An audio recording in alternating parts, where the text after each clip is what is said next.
Supreme court ప్రధాన న్యాయమూర్తి CJI chief justice of India Gavai గారి మీద ఒక న్యాయమూర్తి ఒక అడ్వకేటు షూ విసరడం దేశవ్యాప్తంగా కలకలం సృష్టించింది, సంచలనం నేర్పింది. న్యాయవాదులందరూ కూడా దాన్ని ఖండిస్తూ ఉన్నారు. ఇది ఒక న్యాయమూర్తి మీద విసరడం కాదు, రాజ్యాంగం మీద విసరడం, దేశం మీద విసిరినట్టే, దేశ ప్రతిష్ట మీద విసిరినట్టే అని చెప్పేసి మాట్లాడుతూ ఉన్నారు. అసలు ఇదంతా జరిగింది ఎందుకు అంటే ఒక ఒక కేసుకు సంబంధించి, ఒక ఆలయానికి సంబంధించిన కేసు విషయంలో న్యాయమూర్తి గారు గతంలో మాట్లాడినారు. సిజేఐ గతంలో మాట్లాడినటువంటి ఆ వ్యాఖ్యలను ఖండిస్తూ దానికి వ్యతిరేకంగా నేను చేసిన సనాతన ధర్మాన్ని ఎవరు కించపరిచిన, ఏం చేసినా ఎట్లనే దాడులు చేస్తామనే స్టేట్మెంట్ ఎవరైతే ఆ రాకేష్ అనేట ఆయన అడ్వకేట్ ఉన్నారో ఆయన మాట్లాడారు. దీని గురించి మనతో మాట్లాడడానికి సీనియర్ న్యాయమూర్తి జస్టిస్ చంద్రకుమార్ సార్ మనతో ఉన్నారు. మాట్లాడి మరిన్ని విషయాలు తెలుస్తున్నాం. సార్, ఈ గవాయ్ సార్ మీద, సిజేఐ గారి మీద షూ విసరడం దాన్ని ఎట్లా చూస్తారు మీరు? దానికి ఎట్లా అనొచ్చు మనం?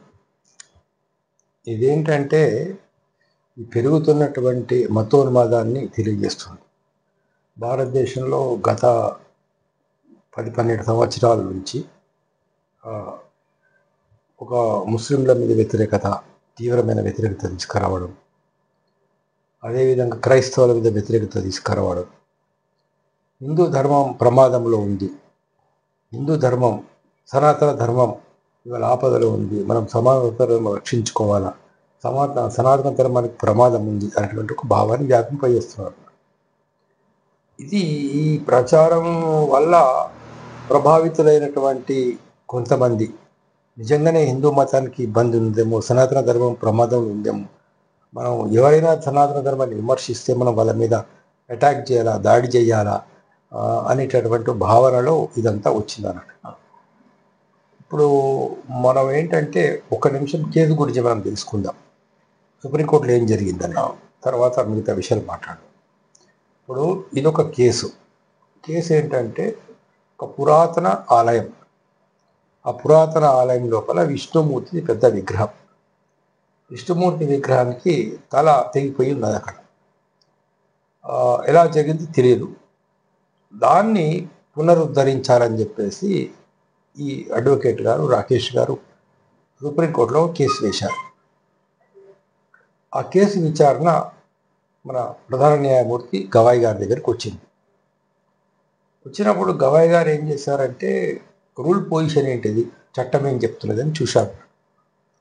ఇప్పుడు మామూలుగా ఏంటంటే చాలా పురాతనమైనటువంటి కట్టడాలు ఏవైనా కానీ ఇవన్నిటిని కూడా పురాతన వస్తు శాఖకి ఇస్తారు, ఆర్కియాలజికల్ డిపార్ట్మెంట్. ఈ ఆర్కియాలజికల్ డిపార్ట్మెంట్ ఏంటంటే వాటిని కాపాడాలి, భద్రంగా ఉంచాలి. ఇప్పుడు చార్మినార్ కావచ్చు, మక్కా మసీద్ కావచ్చు, ఉస్మానియా మన యూనివర్సిటీ కావచ్చు, ఈ బిల్డింగ్స్ ఇలాంటివన్నీ కూడా, లేదా ఇప్పుడు పాత టెంపుల్స్ మనకు ఇప్పుడు 1000 స్తంభాల గుడి లాంటిది ఏవైనా, చరిత్రతో సంబంధం ఉన్న ఏ కట్టడమైనా పురావస్తు శాఖ అనేది చూస్తారు. చరిత్రతో సంబంధం ఉన్నది కానీ లేకపోతే పురాతన ఏదైనా కానీ కట్టడాలు అవన్నీ కూడా. అందులో ఉన్న రూల్స్ ఏంటంటే వీటిలో ఏ వస్తువు ఎట్లా ఉన్నదో ఆ వస్తువు అట్లనే ఉంచాలి, కానీ వాటిని మార్చడానికి వీల్లేదు ఎవరు. ఓకే, ఇప్పుడు ఒక దగ్గర ఒక విగ్రహం పగిలిపోయి ఉంటుంది, ఒక చెయ్యి విరిగిపోయి ఉంటుంది, ఒక దగ్గర ఇంకేదో జరుగుతుంది. కాబట్టి వాటిని ఎట్లా దొరికిందో దాన్ని అట్లా ప్రిజర్వ్ చేయాలి, కానీ దానిలో చేర్పులు మార్పులు చేయడానికి వీల్లేదు. అది పురావస్తు శాఖలో ఉన్నటువంటి ఒక రూల్, ఆ రూల్ అన్న. ఓకే, ఆ రూల్ను దృష్టిలో పెట్టుకొని చీఫ్ జస్టిస్ గారు ఏమన్నారంటే, అయ్యా ఇది మేము చేయడానికి అవకాశం లేదు, ఇది పురావస్తు శాఖ కిందకి వస్తుంది, మీరు వెళ్ళి ఆర్కియాలజికల్ డిపార్ట్మెంట్ వాళ్ళని అడగండి అని చెప్పాడు. నాకు ఆ విగ్రహానికి తల అతికించమని ప్రభుత్వాన్ని ఆదేశించే అధికారం నాకు లేదు అని చెప్పాడు. బహుశా ఏం జరిగిందంటే ఈ మహానుభావుడు ఇన్సిస్ట్ చేసి ఉంటాడు, లేలే అట్లా ఇవ్వాల్సిందే, కంపల్సరీ ఇవ్వాల్సిందే, మీరు ఇవ్వకపోతే అది సనాతన ధర్మానికి విరుద్ధం అవుతుంది అని ఏదో మాట్లాడినాడు గతంలో కేసు విచారణ సందర్భం అని ఉంటాడు. అంటే ఇప్పుడు సపోజ్ మీరు నాతోటి కానటువంటి విషయాన్ని వచ్చేసి మీరు చెయ్యాలని ఇన్సిస్ట్ చేశారనుకోండి. ఇప్పుడు మీరు వచ్చి నన్ను 1 కోటి రూపాయలు ఇవ్వాలని అడిగారనుకోండి, అయ్యా నేను ఇవ్వలేనయ్యా బాబు అని చెప్తారు. లేదు సార్, మీరు ఎట్టి పరిస్థితిలో ఇవ్వాల్సిందే, నాకు చాలా అవసరం ఉంది, కంపల్సరీ నా దృష్టిలో అది కంపల్సరీ కావాల్సిందే నాకు అని నువ్వు అన్నావు అనుకో, నేనేమంటా, దేవుణ్ణి ప్రార్థించుకోయా, ₹1,00,000 రావాలని దేవుని మొక్కుకోవా అని దేవుని చెప్పేసి ముక్కుకో, సలహా ఇస్తారు. దేవుణ్ణి ప్రార్థించుకొని సలహా ఇస్తాం. ఇప్పుడు మనం ఒక జ్యోతిష్యం దగ్గరకు పోతాం, జ్యోతిషి ఇది బాగాలేదు అది బాగాలేదు అంటాడు అంటే, మళ్ళా లేదయ్యా దాన్ని ఇట్లా కాదు నాకు ఇట్లా కావాలని మనం అన్నాం అనుకోండి, ఏం చేయలేము, దేవుణ్ణి ప్రార్థించుకో అని చెప్తారు.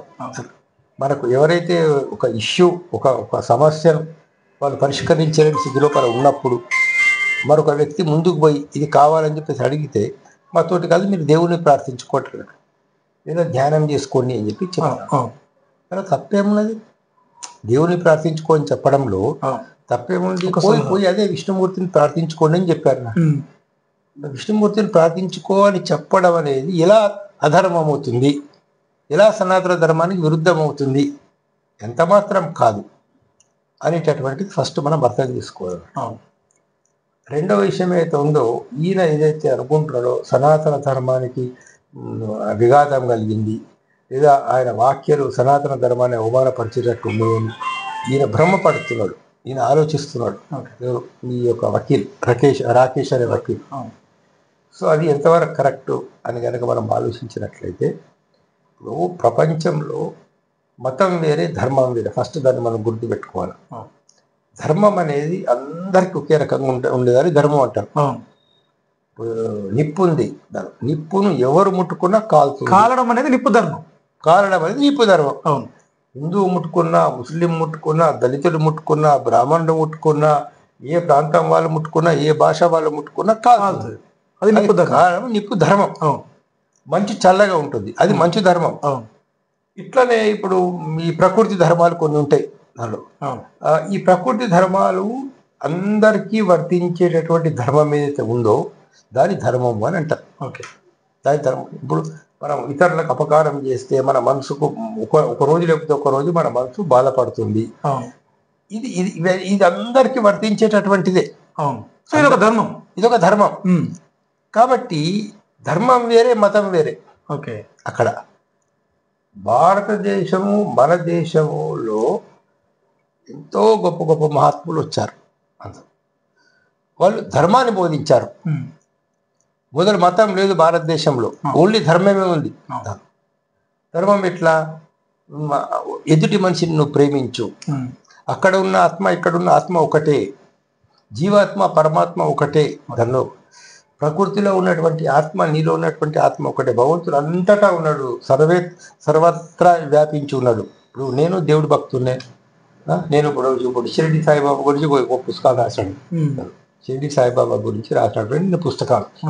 మేము షిరిడికి రెగ్యులర్గా పోతాం అన్నారు. మరి అదేవిధంగా నేను వెంకటేశ్వర స్వామి తిరుపతికి పోతా రెగ్యులర్గా. నేను హిందువును కదా, చిన్నప్పటి నుంచి గాయత్రి మంత్రం చదివిన. మేమందరం కూడా ఆ విష్ణుమూర్తిని పూజ చేస్తాం. దేశంలో కాదు ప్రపంచంలో కొన్ని కోట్ల మంది ఆ సనాతన ధర్మాన్ని, ఆ విష్ణుమూర్తిని మొక్కుతారు. ఆ మొక్కే విగ్రహానికి, ఆ దేవుని విగ్రహానికి అనుకూలంగా తీరిపోవని అడిగితే మీరు ఆ విగ్రహాన్ని మొక్కండి, విగ్రహాన్ని అడగండి అని చెప్పేసి మీరు మా సనాతన ధర్మాన్ని అవమానపరిచారు, మా దేవుని అవమానపరిచారు కాబట్టి నాకు కోపం వచ్చింది. సనాతన ధర్మాన్ని వ్యతిరేకిస్తే, అవమానపరిస్తే మేము వీటినే ఇలాగే రియాక్ట్ అవుతామని చెప్పేసి రాకేష్ అనేట ఎవరైతే ఉన్నారో అడ్వకేట్ మీడియాతో మాట్లాడుతూ ఇచ్చిన వివరణ కరెక్టే. కానీ నేను చెప్పేది అంటే దేవుణ్ణి పూజించుకో అని అనడం అది ఎంత మాత్రం ధర్మానికి విరుద్ధం కాదు. దేవుని పూజించుకో అని చెప్పేసి చెప్పడం అనేది అది ఎంత మాత్రం ధర్మానికి కానీ, చట్టానికి కానీ, కాన్స్టిట్యూషన్కి కానీ వ్యతిరేకమేమి కాదు. ఈయన ఒత్తిడి చేసి ఉంటాడు, ఆయన అని ఉంటాడు అంతే. నాతోటి కాదయ్యా నువ్వు దేవుని అడుక్కో, నాతోటి కాదు నువ్వు దేవుని ప్రార్థించుకో అని చెప్పేసి అని ఉంటాడు. దాని ఇప్పటి వరకు అసలు ఒక న్యాయమూర్తి మీద కానీ, అంటే అడ్వకేట్ల మీద, న్యాయవాదుల మీద దాడులు జరిగినాయి, న్యాయమూర్తి మీద ఇప్పటివరకు దాడులు జరిగినట్టుగా చరిత్రలో ఎక్కడ లేదు. అలాంటిది సుప్రీంకోర్టు ప్రధాన న్యాయమూర్తి ఆయన మీద దాడి జరగడం, ఒక షూ విసిరడం అనేది ఎట్లా చూస్తారు? న్యాయ వృత్తి మీద చూస్తారా, రాజ్యాంగం మీద చూస్తారా, లేక ఆయన దళితుడు కాబట్టి అలాంటి దాడి జరిగిందని చెప్పేసి కొన్ని దళిత సంఘాలు కావచ్చు, కొంతమంది దేశంలో కొంతమంది మేధావులు కావచ్చు దాన్ని ఇట్లా ఇది చేస్తా ఉన్నారు, నిర్వచనం ఇస్తా ఉన్నారు. దాన్ని ఎట్లా చూస్తారు? అదే విషయం చెప్తున్నా. ఏంటంటే ఒకప్పుడు కులాలు మతాలు లేవు భారతదేశంలో. వశిష్ఠుడు ఊర్వశి కొడుకు, వశిష్ఠుడి కొడుకు శాక్యముని, వశిష్ఠుడి భార్య అరుంధతి మాదిగ, వాళ్ళ కొడుకు పేరు శాక్యముని.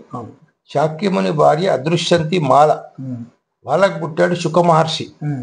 శుక మహర్షి బెస్త కన్య సత్యావతికి పుట్టినటువంటి వాడు వ్యాసుడు. వ్యాసుడు స్వయంగా బీసీ. వశిష్ఠుడి నుంచి ఇంతవరకు మొత్తం అంతా కూడా ఇంటర్ కాస్ట్ పుట్టినటువంటి వాళ్ళే వీళ్ళందరూ కూడా. సో వీళ్ళు శూద్రులు. ఇప్పుడు వీళ్ళ లెక్క ప్రకారంగా వీళ్ళు శూద్రులు, కానీ తపస్సు చేసుకున్నారు, గొప్ప జ్ఞానవంతులు. రామాయణం ఇప్పుడు భారతం రాశారు, భగవద్గీత రాశారు, దాని తర్వాత వేదాలను పరిష్కరించారు. కాబట్టి దాన్ని మనం దృష్టిలో పెట్టుకోవాలి.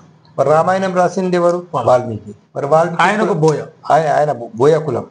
కాబట్టి ఏంటంటే ఒకానొక దశలో ఏ కులం వాళ్ళైనా చదివి జ్ఞానాన్ని పొందవచ్చు అనేది ఉండే భారతదేశంలో. ఏ కులం వల్లైనా చదివి జ్ఞానాన్ని పొందవచ్చు అనేది.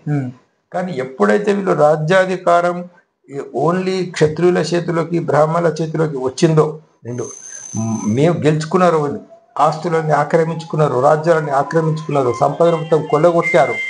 వీళ్ళకి ఏమనిపించింది అని అంటే, మా అధికారం సుస్థిరం చేసుకోవాలా అంటే మమ్మల్ని ఎదిరించేవాడు ఎవడు ఉండకూడదు, మమ్మల్ని ఎదిరించేవాడు ఎవడు ఉండడు, కాబట్టి ఎలా చేయాలి అని ఆలోచించి మనుధర్మ శాస్త్రం అని ఒకటి తీసుకొచ్చారు. తీసుకొచ్చి ఏమని చెప్పారంటే, ఈ కొన్ని జాతులు ఉన్నతమైన జాతులు, అవి తల నుంచి ఉద్భవించినవి, క్షత్రియులు భుజాల నుంచి చాతుర్వర్ణ వ్యవస్థ తీసుకొచ్చారు. శూద్రులకు ఏం చెప్పారంటే, వీరు సేవ చేయడం తప్పించి ఇంకో పని చేయడానికి వీల్లేదు, కేవలం పై వర్గాలకు సేవ చేయడానికే వీళ్ళని భగవంతుడు పుట్టించాడు అని ఒక తప్పుడు సిద్ధాంతం తీసుకొచ్చారు. అది ప్రజల్లోకి బాగా వెళ్ళిపోయింది. అది తప్పుడు సిద్ధాంతం తీసుకొచ్చారు. తీసుకొచ్చేసిన తర్వాత తమ డామినేషన్ కోసం ఏం చెప్పారంటే, శూద్రులు వేదం చదవడానికి వీల్లేదు, అంటే జ్ఞానవంతులు కావద్దు, శూద్రులు శస్త్ర విద్య నేర్చుకోవడానికి వీల్లేదు. ఇది ఉంది ఇప్పుడు నా దగ్గర మనుధర్మ శాస్త్రం ఉంది, మీరు చూపిస్తారు దానిలో. ఇవన్నీ మనుధర్మ శాస్త్రం లేదు. ఓన్లీ మనం ఎవరు పూజ చేయాలా, ఎవరు వేదాలు చదవాలా, బ్రాహ్మణ జాతి ఎందుకు ఉన్నతమైనటువంటి జాతి అనే దాన్ని ఒకటి తీసుకొచ్చారు సమాజంలో. అంటే సమాజాన్ని చీల్చింది ఈ మనుధర్మ శాస్త్రం. మనుషుల మధ్య భేదాలు తీసుకొచ్చింది మనుధర్మ శాస్త్రం. అంటే మనుధర్మ శాస్త్రాన్ని దేనికి రిలేటివ్గా చెప్పచ్చు, సనాతన ధర్మానిక హిందూ ధర్మానిక? మనుధర్మ శాస్త్రం అనేటటువంటిది ఏతుందో దీన్ని ఆర్ఎస్ఎస్ అడాప్ట్ చేసింది. ఇప్పుడు ఆర్ఎస్ఎస్ బీజేపీ సిద్ధాంతకర్తలు ఎవరైతే ఉన్నారో వాళ్ళు ఈ మనుధర్మ శాస్త్రాన్ని బేస్ చేసుకొని వాళ్ళు ఏమని చెప్తున్నారంటే, భారతదేశంలో మళ్ళీ మనుధర్మ శాస్త్రాన్ని తీసుకొని రావాలా భారతదేశం లోపల అనేది వాళ్ళ ప్రధానమైన ఎజెండా, ప్రధానమైన ముఖ్యమైన ఎజెండా. ఇప్పుడు మతాలంటే ప్రపంచంలో రకరకాల మతాలు వచ్చినాయి. ప్రపంచంలో ఇప్పుడు హిందూ మతము, ఇస్లాం మతము, బౌద్ధ మతము, జైన మతము, రకరకాల మతాలు వచ్చినాయి అన్నట్టు. హిందూ అనేటటువంటి వర్డ్ ఏదైతే ఉందో ఇది వేదాల్లో లేదు, ఉపనిషత్తులో లేదు, ఎక్కడ భగవద్గీతలో లేదు హిందూ అనేటటువంటిది. అప్పుడు ఏమున్నదని అంటే, మనకు ద్వైతం, అద్వైతం, విశిష్టాద్వైతం, ఇవి ఉన్నాయి ప్రధానంగా. దాని తర్వాత ఏంటంటే కొందరు విష్ణు భక్తులు, కొందరు శైవ భక్తులు, దానిలో కొందరు శాక్తేయులు అంటే అమ్మవారిని పూజించేటటువంటి వాళ్ళు. సో ఈ విభిన్న జాతులు, ఒక్కొక్క జాతి ఒక్కొక్క దేవతను పూజించారు, ఒక్కొక్క దేవుని పూజించారు. వేదాల్లో ప్రకృతిని పూజించినట్టుంది, అంటే సూర్యుని, చంద్రుణ్ణి, నదులను, కొండలను, గుహలను, వాయుదేవుణ్ణి, వర్ణదేవుణ్ణి, ఇది ప్రధానంగా ఉన్నటువంటిది వేదాల్లో ఉన్నటువంటి ఒక విషయం అనేది. అయితే ఇక్కడ మతం అనేది వేరే. మతంకు ఆధ్యాత్మికతకు సంబంధం లేదని ఫస్ట్ మనం తెలుసుకోవాలి. నిజమైన మతం ఎవరంటే భారతదేశంలో వివేకానందుడు చెప్పారు, రామకృష్ణ పరమహంస చెప్పారు, రమణ మహర్షి చెప్పారు, షిరిడి సాయిబాబా చెప్పారు, అన్నమయ్య చెప్పారు, లాస్ట్ బ్రహ్మంగారు లాంటి వాళ్ళు చెప్పారు, సత్యసాయిబాబా లాంటి వాళ్ళు చెప్పారు. నిజమైన మతం ప్రేమ, నిజమైన మతం ఆత్మజ్ఞానం. అక్కడ ఉంది ఇక్కడ ఉంది ఒకటే ప్రాణి, ఎదుటి ప్రాణి బాధపడతా ఉంటే నువ్వు రియాక్ట్ కావాలా? వాళ్ళ ఆకలితో ఉన్నారు, ఒక జంతువు ఆకలితో ఉన్నా కూడా ఆ జంతువు ఆకలి తీర్చడం నీ యొక్క ధర్మం అనేది చెప్పడం అన్నట్లు. ఇప్పుడు శిబి చక్రవర్తి తన తొడను కోసిచ్చి మాంసం ఇచ్చాడంటే ఒక ప్రాణిని రక్షించడం కోసం. ఒక త్యాగం, ఒక ప్రేమ, ఒక త్యాగం, ఒక ప్రేమ. మతం అనేది నిజమైన మతం అనేది నిజమైన ఆధ్యాత్మిక త్యాగం, ప్రేమ అని చెప్తున్నారు. విద్వేషం ఎక్కడ చెప్పదు, విద్వేషం అనేది ఎక్కడ లేదు. అంటే ఇప్పుడు వీళ్ళు చెప్పే ఆర్ఎస్ఎస్ కావచ్చు, బీజేపీ కావచ్చు, చెప్పే సనాతన ధర్మం కానీ హిందూ ధర్మం కానీ విద్వేషాన్ని రెచ్చగొడుతున్నారు. వాళ్ళు చెప్పేది ధర్మమే కాదు, వాళ్ళు చెప్పేది ధర్మమే కాదు, వాళ్ళు చెప్పేది ఎక్కడ వేదాలు లేదు, వాళ్ళు చెప్పేది భగవద్గీతలో లేదు, వాళ్ళు చెప్పేది ఎక్కడ లేదు అన్నట్లు. వీళ్ళు కేవలం కొన్ని కులాల యొక్క డామినేషన్ తీసుకురావడం కోసం మనధర్మ శాస్త్రాన్ని తీసుకొచ్చి అదే మతం అనేటటువంటి ఒక ప్రచారం, అదే హిందూ మతం అనేటువంటి ఒక ప్రచారం మీద తీసుకొని రావడం జరుగుతున్నది. కాబట్టి చరిత్ర వేరే. చరిత్రలో కూడా మనకు ప్రపంచంలో అనేక మతాలు వచ్చినాయి. శైవులకు బ్రాహ్మణులకు, శైవులకు వైష్ణవులకు మధ్య యుద్ధాలు జరిగినాయి. హిందువులకు బౌద్ధులకు మధ్య కూడా యుద్ధాలు జరిగినాయి. అందులో రకరకాల జరిగినాయి అన్నట్లు. వాటి అన్నింటిని మించి మన భారతదేశంలో ముఖ్యంగా బౌద్ధ మతం వచ్చేసిన తర్వాత బుద్ధుడేతంలో హింస వద్దు, ఒకరిని కూడా కొట్టుకోవడము చంపుకోవడం అనేది వద్దు అనేది చాలా చాలా మంచి విషయాలు చెప్పడం అనేది జరిగింది అన్నట్టు. అయితే వీళ్ళకి ఇప్పుడు ఏమైపోయిందంటే వీళ్ళకి నిజంగా హిందూ మతం మీద ప్రేమ అనేటువంటిది కాదు, లేకుంటే ఒక సనాతన ధర్మం మీద ప్రేమ కాదు.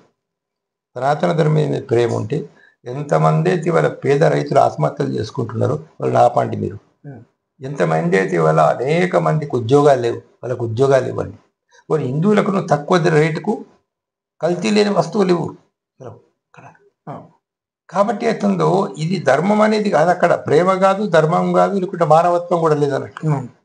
ఒక పిచ్చి ఇది జర్మనీలో హిట్లర్ ఉన్నారు, మా జాతి గొప్పది, మా మతం గొప్పది, మా మతాన్ని మేము కాపాడుకోవాలి, ఒక నియంత వైఖరి, వేరే కులాలని మా కాళ్ళ కింద ఉండాలి. అంటే మీరు ఇండైరెక్ట్ గా మోడీ, అమిత్ షా, రాజ్నాథ్ సింగ్, ఆర్ఎస్ఎస్ ఎవరైతే తన చీఫ్ ఉన్నారు మోహన్ భగవత్ ఇక్కడ వరకు రాబోతున్నారు, ఒక నియంత్రణ వీళ్ళు కూడా అదే చెప్తున్నారు అని చెప్పబోతున్నారు. అవునండి. ఇప్పుడు విషయం ఏంటంటే ఇది ఎంత మీకు ముదిరిపోయిందంటే, ఒక దళిత అబ్బాయి పెళ్లి చేసుకుని రాజస్థాన్లో గుర్రం మీద పోతా ఉంటే దళితుడు గుర్రం ఎక్కుతాడా అని చంపేశారు, పట్టుకొని కొట్టి. ఇవాళ మిర్యాలగూడలో ఒక అబ్బాయి, ఒక దళిత అబ్బాయి ఒక వైశ్యుల అమ్మాయిని ప్రేమించి పెళ్లి చేస్తే, ప్రణయ్ అనుకుంటా అబ్బాయి పేరు, అందులో అమృతప్రాయ్ ప్రణయ్. ఇవాళ ఆ అబ్బాయిని ఎందుకు చంపారు అంటే ఇగో ఈ మత మౌఢ్యమే, కుల మౌఢ్యమే. అరే కృష్ణుడు ఎవరిని పెళ్లి చేసుకున్నారా బాబు? అట్లా కాదు, కృష్ణుడు ఎవరిని పెళ్లి చేసుకున్నాడు? జాంబవతి ఎవరు? ఒక ఆటవిక స్త్రీ. నీలావతి ఎవరు? ఒక యాదవ కన్యే. ఆయన inter caste marriage. Bibi Nancharamma Venkateswara Swamy. అందులో అసలు దేవుడికి కులం ఎక్కడుంది? సూర్యుడికి కులం ఏంటిది? చంద్రుడికి కులం ఏంటిది? ఆకాశానికి కులం ఏంటిది? గాలికి కులం ఏంటిది? మతం ఏంటిది? అందులో అందరికి సమానంగా ఉంటుంది. అంటే హిందూ మతాన్ని, సనాతన ధర్మాన్ని చంపేయడం కోసం మీరు ఇలాంటివన్నీ చెప్తా ఉన్నారు. మొదటి నుంచి ఉన్నది అవే అని చెప్పేసి వాళ్ళ వాదన ప్రమాదంలో ఉంది అనేది మేము ఇదే వాదన చేస్తున్నాం. మీలాంటి వాళ్ళందరూ ఇట్లా చెప్తున్నారు అని చెప్పేసి. కాదు వీళ్ళు హిందూ మతం ఏదైతే మనం హిందూ మతం ఒరిజినల్ గా ఉన్నటువంటి మతం ఉన్నదో దాన్ని వీళ్ళు వక్రీకరిస్తున్నారు, దాన్ని వీళ్ళు తప్పుడు దారి పట్టిస్తున్నారు. అందరూ ప్రక్షిప్తాలు చేశారు, అనేక గ్రంథాలు ప్రక్షిప్తాలు చేశారు వీళ్ళు. ఈ ఒక మతం ఒకటి, మా జాతి గొప్పది, మా కులం గొప్పది, మేము మా డామినేషన్ ఉండాలా, అందరూ మాకు లొంగి ఉండాలా అనేటటువంటి ఒక భావన ఈ హిందూ మతం ప్రమాదంలో ఉండేటటువంటి తీసుకొచ్చారు. ఇప్పుడు ఒక వాదన ఏం చెప్తున్నారు, పాకిస్తాన్లో హిందువుల జనాభా తగ్గిపోయింది. ఎక్కడ తగ్గలే. మీరు 1960 నుంచి ఇంతవరకు ఫిగర్ తీసుకోండి, హిందువుల జనాభా ఎట్లా పెరిగిందో ముస్లింల జనాభా కూడా అంతే పెరిగింది. ఇంటర్నేషనల్ లెవెల్ మీరు లెక్కలు తీసుకోండి, చూడండి. దాని మీరు అన్న దాని ప్రకారమే కేంద్ర మంత్రివర్యులు బండి సంజయ్ గారు గతంలో ఆయన రాష్ట్ర బీజేపీ అధ్యక్షునిగా పనిచేశారు. పలు సందర్భాల్లో మాట్లాడుతూ మనం 80% అన్నా 80% అన్నా అని చాలా సందర్భాల్లో చెప్పారు. రికార్డులో, మీడియాలో, వీడియోలో ఉన్నాయి. మరి 80% మంది ఉన్నప్పుడు 20% మంది వల్ల 80% మందికి వచ్చే ప్రమాదం ఏముందంటారు? ఏ ప్రమాదం లేదు. తర్వాత ఏతుందో ముస్లింల జనాభా భారతదేశంలో పెరుగుతున్నదనే వాదన కూడా కరెక్ట్ కాదు. 60 నుంచి మీరు మొత్తం లెక్కలు తీసుకోండి. 70లో హిందువులు ఎంత, ముస్లిమ్స్ ఎంత, 80లో హిందువులు ఎంత, ముస్లిమ్స్ ఎంత, అప్పటి నుంచి ఇంతవరకు దానిలో ఎంత పర్సెంటేజ్ హిందువులు పెరిగినారు అంత పర్సెంటేజ్ ముస్లింలు పెరిగినారు. ఇంకా కొంచెం తక్కువనే ఉన్నది తప్పించి ఎక్కువ ఏం లేదు. ఇవాళ అసలు అందరి జనాభా తగ్గిపోతున్నది. ఇప్పుడు అందరూ ఇది సింగిల్ చైల్డ్కి వస్తున్నారు. ఇది ఒక పెద్ద ప్రమాదం. కాబట్టి ఏతుందో ఇది ఒక ఇప్పుడు వాళ్ళు ఏంటి ఒక ప్రచారం, ఒక కరోనా వచ్చింది ముస్లిమ్స్ కారణం, ఎక్కడన్నా అసలు అర్థం ఉండదా? వాళ్ళందరూ ఒక దగ్గర జమైనారు కాబట్టి వచ్చింది. నీ కుంభమేళలో ఎంతమంది జమైనారు? ఎన్నో మనం తీర్థయాత్రలు చేసినప్పుడు ఎందరో మంది జమ అవుతున్నారు కదా. సో ఇవన్నీ ఒక ఎక్కడో ట్రైన్ ప్రమాదం జరిగితే దానికి ముస్లిమ్స్ బీహార్లో ఎక్కడ ముస్లిమ్స్ కారణమని స్టేషన్ మాస్టర్ ముస్లిం అని చెప్పారు. తర్వాత అతని పేరు విష్ణు శర్మ అని తెలిసింది, స్టేషన్ మాస్టర్ పేరు. ఒక తప్పుడు ప్రచారాలు తీసుకొచ్చి ఒక వ్యతిరేకత ద్వేషభావం ఓల వ్యతిరేకత. వీళ్ళ ఆలోచన ఏంటంటే దీనివల్ల మాకు హిందువుల ఓట్లన్నీ మాకు పడతాయి, మళ్ళీ మేము అధికారంలో కొనసాగవచ్చు అటువంటి ఒక ద్వేషాన్ని పెంచుతున్నారు. కానీ అది ఎంత ప్రమాదం దారితీస్తుందంటే విపరీతమైన ప్రమాదానికి దారితీస్తుంది. ఆ ప్రమాదమే ఇప్పుడు భారతదేశ అత్యున్నత న్యాయమూర్తి మీద షూ దాడికి ప్రేరేపించింది. ఆ దాడిని ఎట్లా చూస్తారు మీరు? అంటే ఒక మతము, ఒక మనుధర్మము ఇంకో దాని మీద దాడి చేసినట్ట, ఒక వర్గం ఇంకో వర్గం మీద దాడి చేసినట్ట, ఒక ఏమంటారు ఏదైతే కుల వ్యవస్థ చెప్పిన కుల వ్యవస్థ ఇంకో కులం మీద దాడి చేసినట్ట ఏమి కాదు. కేవలం విద్వేషం మంచులో నింపుకున్నటువంటి ఒక మత పిచ్చిగాలు చేసినటువంటి దాడి తప్పించి ఒక మతం ఇంకో మతం మీద దాడి కానే కాదు, ఒక ధర్మం ఇంకో ధర్మం మీద దాడి కాదు. అదేంటంటే మనసులో ద్వేషం పెంచుకున్నారు దానిపైన. ఇప్పుడు వీడికి అసలు ఆలోచన లేకుండా ద్వేషం పెంచుకుంటున్నాడు వాడి మీద. ఈ ఆలోచన లేకుండా ద్వేషం పెంచుకునేదాన్ని, సత్యం తెలుసుకోకుండా ద్వేషం పెంచుకోవడమే ఇది ఒక కారణం. దీనికి తప్పించి మరొకటి ఏమీ కాదు. దీనిలో అటువంటి వేరే సమస్య ఏం లేదు. ఇప్పుడు ఫ్రీడమ్ స్ట్రగల్లో హిందువులు ముస్లింలు అందరు కలిసి పాల్గొన్నారు. అనేక మంది ముస్లిం జైలుకి వెళ్ళారు. నైజాం నవాబుకు వ్యతిరేకంగా, రజాకార్లకు జరిగినటువంటి వ్యతిరేకంగా, భూస్వాములకు వ్యతిరేకంగా జరిగిన పోరాటం లోపల చనిపోయింది షేక్ బందగి, తను మగ్దూమ్ మొయ్యుద్దీన్, షోయిబుల్లా ఖాన్, అందరూ అప్పుడు ఎడిటర్ ఉండే ఆయన. వీళ్ళందరూ ముస్లిం అంటే నైజాంకు వ్యతిరేకంగా, రజాకార్లకు వ్యతిరేకంగా పోరాడలేదా? కాబట్టి ఇప్పుడు చరిత్రను వక్రీకరిస్తున్నారు. వక్రీకరించి తమకు అనుకూలంగా ఏదో చెప్పాలని చెప్పేసి ప్రయత్నం చేస్తున్నారు. తప్పించి ఏమి లేదు ఇక్కడ. మతం అనేది మళ్ళీ చెప్తున్నా, నిజమైన మతం వేరే. నిజమైన మతం కేవలం ఆత్మజ్ఞానం, ప్రేమ, దయ, కరుణ, పరమత సహనం. ఇవో రామకృష్ణ పరమహంస ఏం చెప్పాడు, వివేకానంద స్వామి ఏం చెప్పాడు, అందులో రమణ మహర్షి ఏం చెప్పాడు. అది భారతదేశం సంస్కృతి, అది నిజమైనటువంటి సనాతన ధర్మం. ఒక రకంగా చెప్పాలంటే వీళ్ళు చెప్తున్నటువంటిది కాదు. కాబట్టి ఇది మనం దృష్టిలో పెట్టుకొని మనం ఏతుందో ఇవాళ విపరీతంగా అవినీతి అనేది పెరిగిపోయింది భారతదేశంలో. నిరుద్యోగం పెరిగిపోయింది. ఎంతోమంది సాఫ్ట్వేర్ ఇంజనీర్లు ఉద్యోగాలు కోల్పోతున్నారు. ఇవాళ 60 రూపాయలకు దొరికి పెట్రోల్ 100 రూపాయలకు ఎన్నో సంవత్సరాల నుంచి వీళ్ళు అమ్మి దోచుకుంటున్నారు అందరూ. సమాజంలో విద్య పేదవాడికి అందుబాటులో లేకుండా పోయింది, వైద్యం పేదవాడికి అందుబాటులో లేకుండా పోయింది, కార్పొరేట్ సంస్కృతి వచ్చింది, కార్పొరేట్ దోపిడీ అనేది పెరిగిపోయింది అన్నట్లు. ఆ రైతులు ఆత్మహత్య చేసుకుంటున్నారు, రైతులు గిట్టుబాటు ధరలు లేవు. కాబట్టి ఈ వీటి గురించి ఆలోచించద్దు. సమాజం ఏమైపోతుంది, బ్లాక్ మనీ చేస్తారు, అది ఏమైంది బ్లాక్ మనీ, వీటన్నిటి గురించి ఆలోచించదు కాబట్టి మతం వైపు మళ్ళించాలి. వీటి అన్నిటి గురించి ఆలోచించదు కాబట్టి మతం వైపు ఆలోచించాలనేటువంటి కుట్రలో భాగంగానే ఇవన్నీ జరుగుతున్నాయి. సో అంటే ఏదైతే CJI chief justice of India Gavai sir మీద జరిగినటువంటి ఆ దాడి ఏదైతే ఉందో ఒక వర్గాన్ని ప్రేరేపించడమో లేదా మత విద్వేషంలో జరిగిన దాడి కానీ ఇది ఎలాంటి కుట్రలు పెట్టుకొని చేసిన దాడి కాదు. అది ఎప్పుడు కూడా ఇలాంటి దాడులు రేపు భారతదేశానికి ఈ ధర్మాలు అని చెప్పి ఏదైతే ఉందో ఇవన్నిటి కూడా మతం అని చెప్పి దానికి కూడా పూర్తిగా వ్యతిరేకం. సమాజాన్ని ముందుకు తీసుకెళ్ళాలంటే ఇలాంటి దాడులు, ఇలాంటి ఆలోచన విధానాన్ని లేకుండా చేయడమే ఉత్తమ మార్గం అని చెప్పేసి జస్టిస్ చంద్రకుమార్ గారు చెప్తా ఉన్నారు.